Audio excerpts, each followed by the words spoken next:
Hey guys, welcome back to another video on the channel. Today we are doing the full review of the Everest keyboard, and we're also going to be talking a little bit about Kickstarter and what you should really kind of expect, and when things go wrong, what you shouldn't do.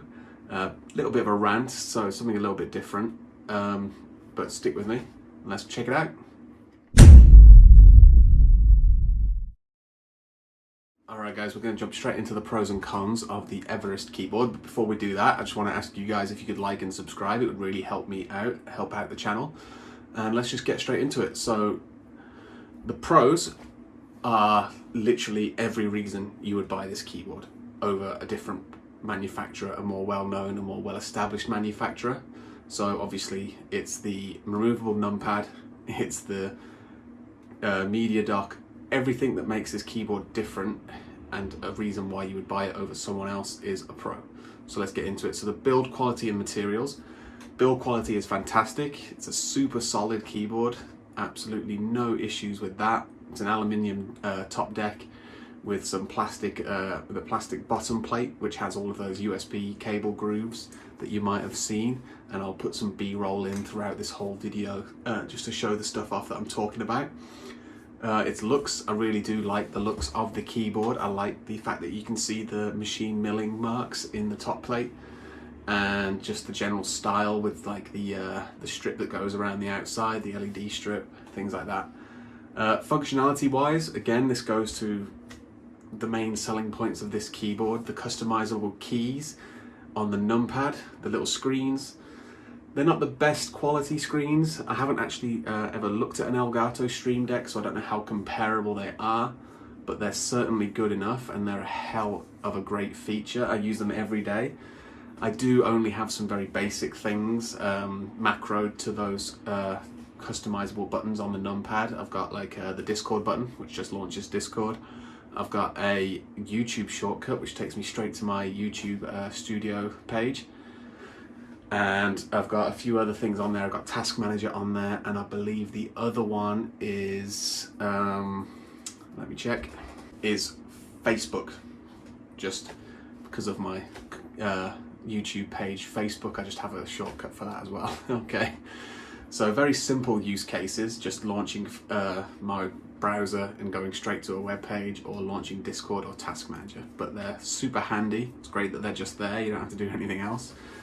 And then the media dial is the other great bonus, the little customizable screen with my logo in it. And then you've got the media keys, of course: skip, track, play, pause, mute. They're always handy to have quick access to, which I didn't have with my old keyboard. And then the functionality of the actual dial itself, I'll be honest, mostly I just use it for volume. If I'm not using my headset, if I'm using my little desktop soundbar, I've actually mounted my soundbar under my desk because I didn't like the way it looked on top of the desk. I just mounted it with some little 3M magnet strips. Still sounds fine, but we're not here to talk about that. But obviously with it under the desk, I can't adjust the volume as easily, so I use the function of the dial to do that.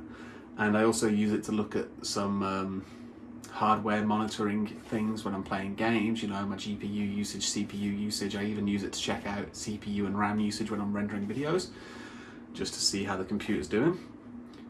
The wrist rest is great.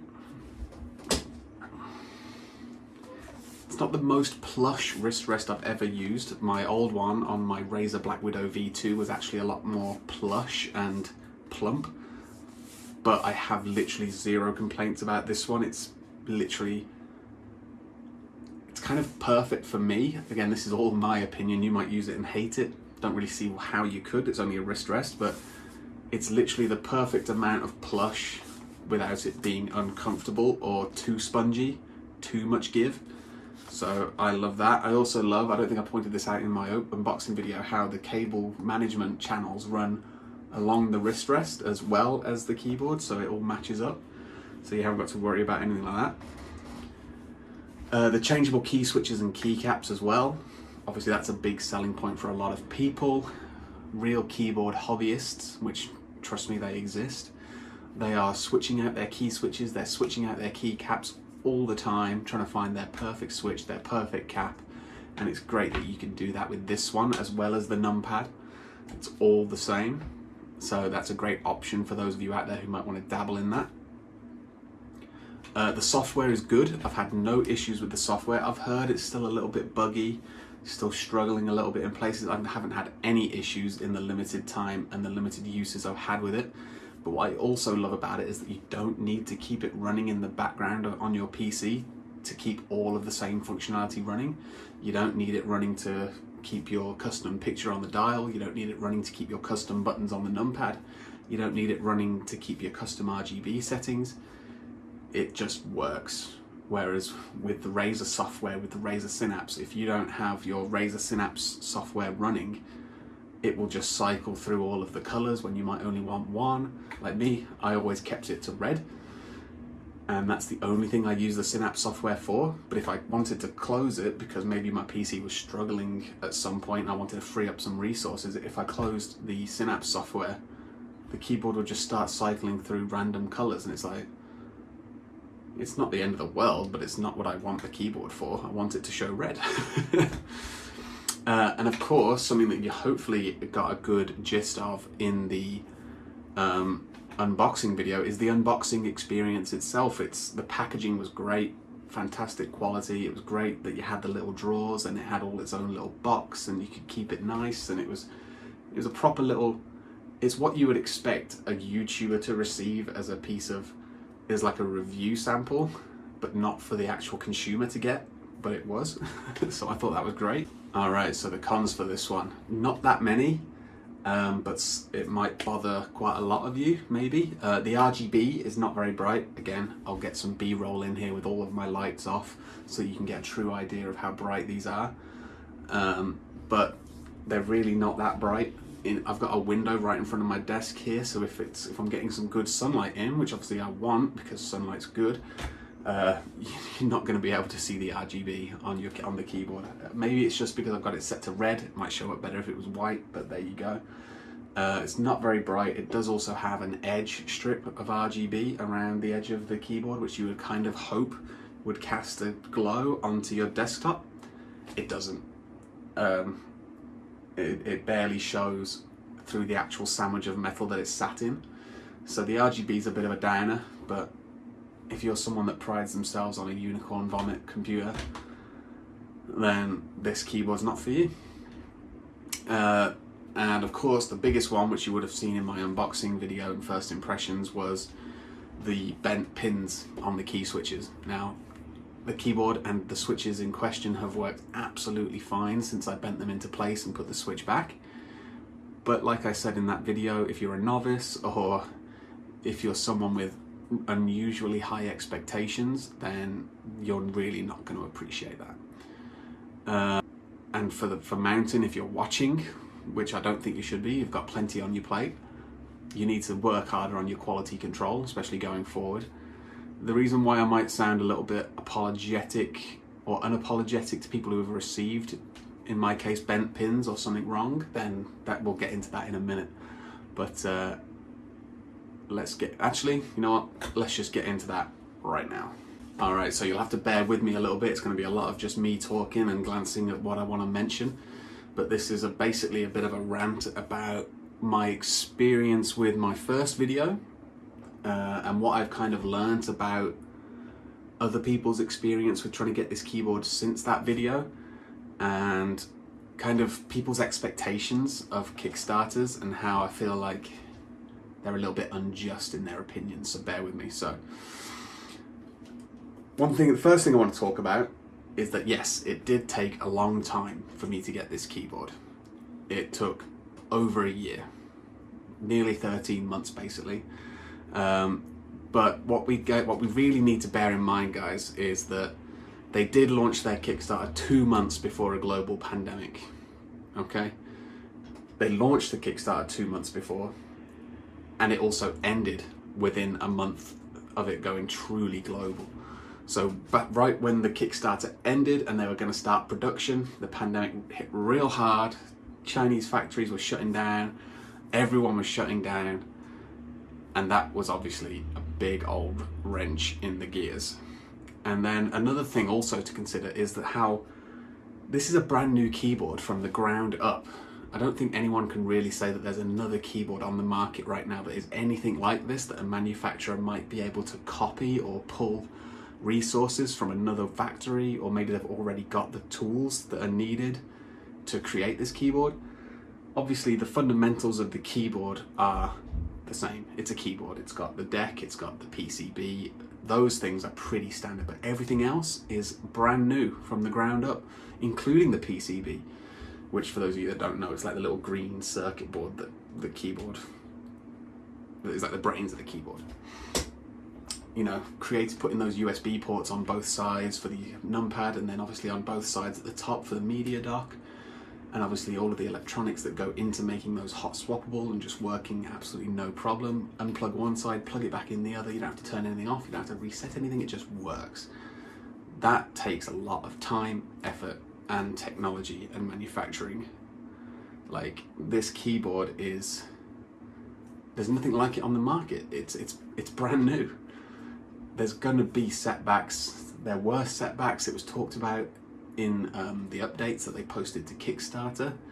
You know, they had to go back and remachine. They had to go back and create a new tool to redesign this, just so it was more stable and so it was a more robust connection. I think, if I'm remembering correctly, this wasn't originally part of the design. It was just this, but then they realized that wasn't secure enough, so they had to go back and create this, and it had to all work together and slide to the other side. So it takes a lot of work, guys, and I think a lot of people out there complaining about some issues they've had just don't seem to appreciate that.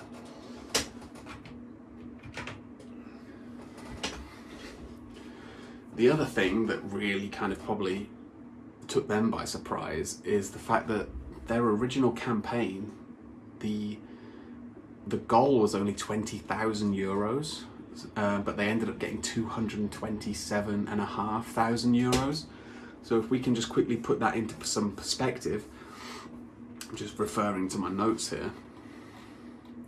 If they had sold 100 of their Everest Max keyboards, which was the one that I got, numpad, wrist rest, media dock, and keyboard, for 199 euros, if they had sold those, just those, for 20,000 euros, they would have made 100 sales.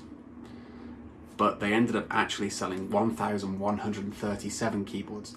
But again, that's only if they sold the Max variant.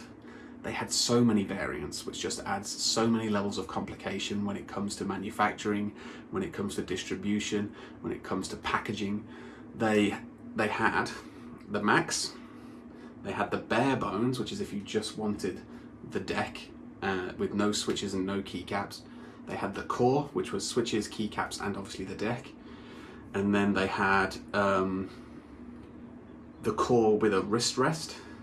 They had a core with the media dock, and they had a core with the numpad. All of those different variants, and then on top of that, you could also add different key switches, and you could add different key caps. So if you take all of those things into consideration, all of the different variants, all of the different editions, they probably actually sold nearly or up over 2,000 units of sales.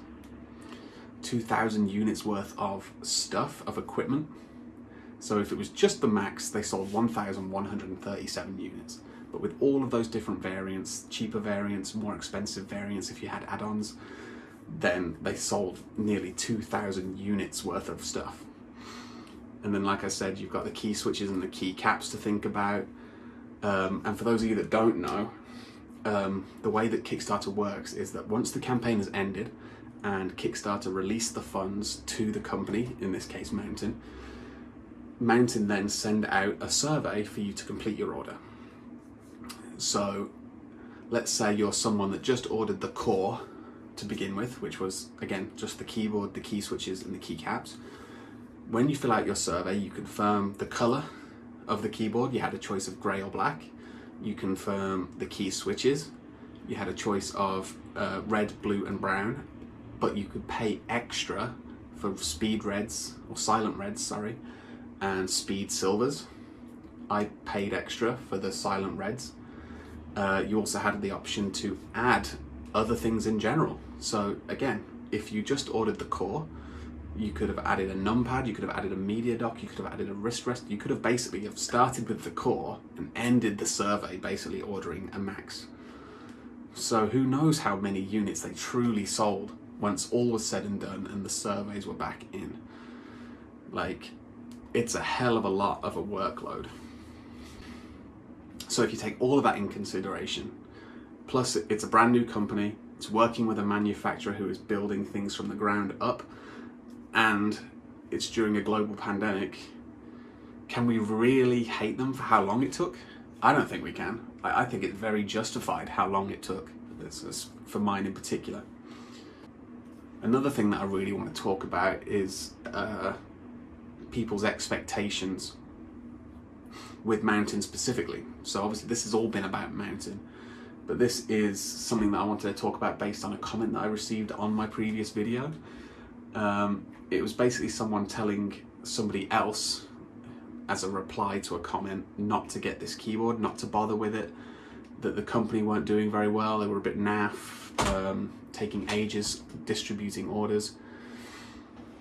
So I'll put a link in the corner for you to check out if you want to read the comments. I'm not trying to put the guy on blast. I'm not trying to instigate anything. I've got no hard feelings towards the guy. It just made me think, it made me do some investigating of my own, and I have some thoughts on what he said. There are a lot of people on Mountain's Discord who are kind of complaining about how long it's taking for them to get their keyboards, or how they hadn't got their keyboards. But from what I could tell, it was mainly people that had missed the Kickstarter and were buying off of the website directly from the Mountain website. So I went back to my comments and I asked the guy, you know, again, he was very polite, I was polite back, or at least I thought I was. And I just asked him when he ordered, you know, did he order it from the Kickstarter or did he not? And he said he ordered it in November, which, you know, was 4 months ago. Again, no beef with the guy or with anyone who's complaining on the Discord, but if we take everything I said before into account, and the fact that some, if not a lot of Kickstarter backers still don't have their keyboards, you know? People who have ordered off of the website have no right to complain about how they haven't received theirs yet. There's people in the Discord right now complaining because they ordered theirs in January or even early February and they haven't received it yet. It's like, yeah, no duh. People on Kickstarter still haven't received it. But Mountain, I have a message for you as well. You've messed up, okay?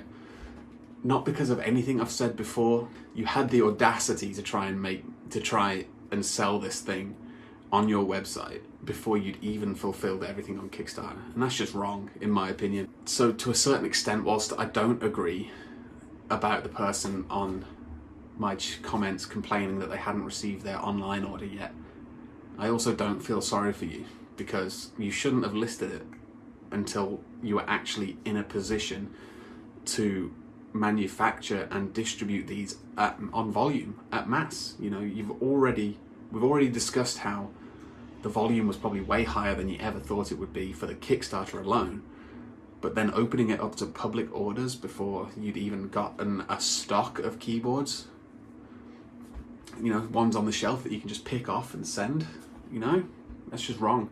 There are also people on the Discord who have received their keyboards and had it way worse than me in terms of my bent pins. People who received the wrong key switches, they received the wrong stuff entirely, you know, they might have ordered something and they might have ordered a media dock and got a numpad, they might have ordered the max and gotten the core with a numpad. I don't know specifics, but there are people on there who are complaining that they got the wrong order, specifically the wrong key switches. When I got mine in the post and I opened the package that it was in and saw the outside of the box, the sticker on the side of the box that said which switches I had in it were brown, and I started panicking.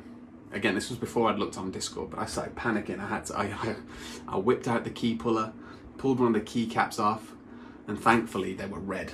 The sticker was wrong, or it was in the wrong box, but I got lucky that all of my orders, all of my variants were present and correct. And obviously I only had to deal with bent pins, so that does suck. And it's definitely not something you would expect from a bigger company like Corsair or Razer, but Mountain aren't Corsair or Razer. This is their first commercial product that was, like I've said, way more successful than they ever thought it would be, and there's gonna be hiccups. So, after that little rant, big rant, let's get into my conclusions. Would I recommend this keyboard? Yes, 100%. Just give it a while, okay? Keep your eye on the Discord, keep your eye on the website. If they have an email newsletter, sign up for it. Keep yourself in the know and just wait till things have calmed down. It's a great product that did way better than I think even they expected during a terrible pandemic. We've got to cut them some slack, okay? There's gonna be issues. You've just got to be patient, but that's kind of what you get when you back a Kickstarter, especially when it's a company's first campaign. They have a lot of kinks to work out. So thanks for watching. I hope you enjoyed it. I hope you can appreciate where I'm coming from. I hope you can understand what it can be like to order from Kickstarter. However, I must say this has been the longest I've had to wait for a product, but there you go. I will catch you in the next one. See ya.